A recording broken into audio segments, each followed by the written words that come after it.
네, 장철민입니다. 사실 저도 알바끼리 별로 안 하려고 그랬는데 우리 존경하는 조호영 의원님께서 말씀을 주셔서, 그러니까 법적으로는 지금 뭐 산자부나 중기부 관련된 기관들의 인사 조치가 있는다고 법적인 문제는 아니겠죠. 불법은 아닐 수 있습니다. 근데 전혀 전문성도 없고, 심지어 대통령이 파면이 된 이후에도 뭐 국민의힘 관련된 무슨 당 관계자, 그리고 뭐 그 관련 분야에 어떠한 전문성도 없는 사람들, 그런 분들이 뭐 산자부나 중기부에 관련된 기관장을 하든 감사를 하든 어떤 자리에 가는 것이 국민들께서 볼 때 정말로 합당한 인사구나, 자리를 비워놓는 것이 국가적으로 문제가 생기기 때문에 어쩔 수 없이 조치를 하는 거구나, 그렇게 이해를 하겠습니까? 정말로 마지막 남은 탐욕이라고 생각하지 않을까요? 그리고 그 조직들이 나중에 겪을 엄청나게 많은 문제들을 생각하면 조직을 망가뜨리는 일이 되지 않겠습니까? 사실 지금 뭐 남은 어떤 인사를 임명을 한 해 만에라는 게 뭐 나중에 법적으로 불법이 되고 뭐 누가 처벌을 받고 이런 문제는 안 생기게끔 하시긴 하겠죠. 하지만 그런 종류의 인사 조치가 불러올 그 조직에 대한 파괴, 대한민국 행정에 대한 부작용, 거기에서 생기는 국민들의 불신, 그런 것들을 생각하면 절대 해서는 안 되는 일인 거죠. 물론 가끔은 필요할 수도 있을지도 몰라요. 정말로 그 조직에 문제가 생기고, 그러면 뭐 그게 저희 산자위가 됐든 양해도 구하실 수 있고 미리 말씀 주실 수도 있고, 그 전문성에 대한 아주 합당한 설득력을 갖춘 조치들을 취할 수도 있는 거잖아요. 저희가 그런 말씀을 드리는 거죠. 저희가 뭐 모든 인사 조치를 다 중단하라는 게 아니라, 저런 탐욕적인 정말 마지막 남은 진짜 이게 권력 있는 곳인지 없는지도 모르겠는데 그 나머지 이 정말로 그런 행태들에 대해서 뭔가 경고를 하고 하는 거니까 장관님들께서는 좀 주지해 주셨으면 좋겠고요.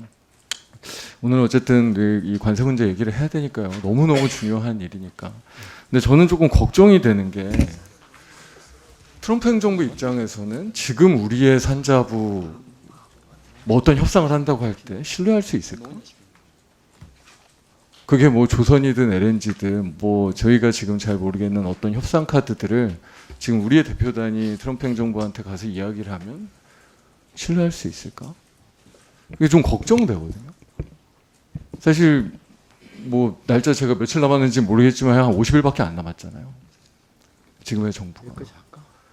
그러면 아주 유의미한, 어떻게 보면 정부를 책임질 수 있는 권한을 가지고 하는 협상 카드를 신뢰할 수 있을까? 이거 되게 이제 작은 내용들이야 뭐 알 수 있겠죠. 근데 정부가 바뀐 이후에도 지속 가능한 어떤 카드라고 하면 그걸 어떻게 신뢰하지? 라는 생각을 저는 사실 조금 하게 되거든요.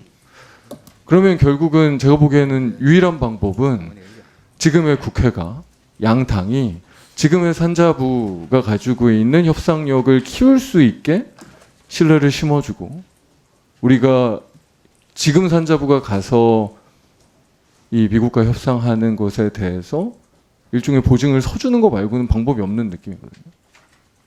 그렇지 않습니까? 장관님? 지금 협상력을 충분하게 이 어려운 문제를 극복할 수 있을 만큼의 권한을 갖고 계십니까, 정말로? 저는 사실 그게 걱정인 거예요. 그러면 어떻게 해야 되냐? 국회하고 같이 얘기하셔야 돼요. 그걸 비공개로 하든 어떤 틀로 했든, 저는 사실은 구체적인 협상을 한다고 하면 그 협상의 레버리지를 가질 수 있는 수준의 힘을 어떻게 구성할 것이냐를 먼저 약간 틀을 잡고 나서 해야만 저는 사실 유의미한 결론으로 갈 것 같아요. 이게 왜냐하면 협상하는 문제도 있고 국내 기업을 지원하는 문제들도 있고, 아까 장관님께서 우리가 뭐 전투에선 질 수 있지만 전쟁 얘기도 하셨는데 이거를 어떤 식으로 기회 요인으로 탈바꿈 시킬 것인가를 준비해야 되는 영역도 있고 이게 지금 관세 문제라고 했을 때도 저희가 준비해야 되는 틀이 이 통상협상, 국내 대책 그리고 나머지 다른 어떤 제조업 분야에서 특히나 뭐 중국이나 베트남이 엄청나게 많은 관세를 지금 받았기 때문에 어떻게 보면 그 상대성으로 우리가 어떤 기회요인을 만들지에 대한 준비들 뭐 이런 차원에서 사실은 대책들을 조금 구분해서 해야 되잖아요. 근데 어쨌든 신뢰할 수 있게 그리고 새 정부가 들어선다고 해도 지속 가능하게 만들려면 그거를 보증할 수 있는 틀을 구성해야죠.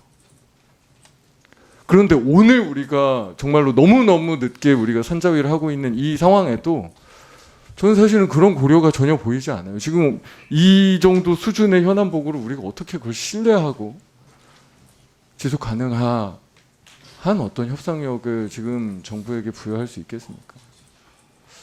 저는 사실 이 문제에 대해서는 조금 다른 틀의 제안을 산자부에서도 해주시길 바라고 저는 사실은 뭐 통상 문제가 워낙 급하니까 모든 거를 다 공개해가지고 모든 거를 다 이런 방식으로 못한다고 생각합니다. 그러면 예를 들면 아주 책임 있는 국회에 지금의 양당이 참여하는 방식으로 지금 산자부와 밀접하게 함께 얘기하면서 나중에 저희가 이후에 국회 과정에서 승인을 하더라도 그런 방식으로 협상을 이끌 수 있는 틀에 대해서 좀 함께 저희도 이제 당내에서 제안을 다시 논의해서 드리기는 하겠지만 좀 가져가셨으면 좋겠고요. 시간이 별로 안 남아서 중기부에도 그냥 한 말씀 정도만 드리면요. 저희가 사실은 작년 재정 이렇게 하면서 TMF 사태가 굉장히 큰 정말 이 유통업체들한테 피해를 남기기도 했고 했잖아요. 근데 사실 어저께 이제 또 반란 사태가 이제 나오고 이렇게 하면서 우리가 이거를 좀 정책적인 보완 방향으로까지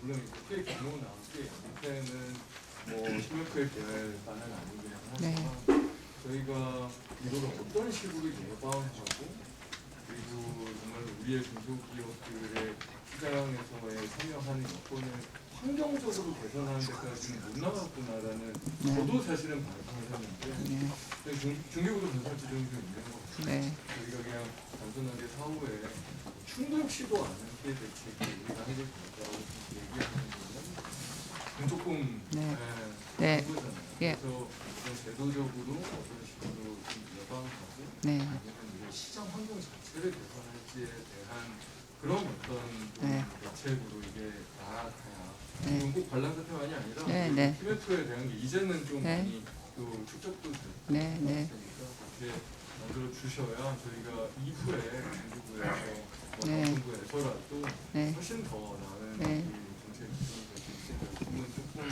주시해 주십시오. 의원님 말씀대로 중기부에서는 그 TMF 이후에도 이 부분에 대해서 유통 환경 자체가 변화하고 있는 상황에서 어떻게 중소기업과 소상공인들을 보호할 것인가는 문제가 하나 있다고 보고 그 부분은 공정위가 사실 대규모 유통법 자체를 TMF의 교훈을 반영해서 지금 발의를 한 상황입니다. 저는 그 법이 된다면 기본적으로는 그러한 환경은 조성될 수 있다고 보고 더 중요한 것은 더 많은 중소기업과 소상공인들이 이 커머스를 긍정적이고 건설적으로 활용할 수 있도록 하는 그러한 경쟁력을 강화해가는 방안이라고 생각을 합니다. 그 부분은 중기부에서 지금 많은 정책도 하고 있고 올해도 많은 것들이 공고가 되었기 때문에 앞으로도 중요 과제로 저희가 잘 가져가도록 하겠습니다. 네, 장철민 의원님 수고하셨습니다.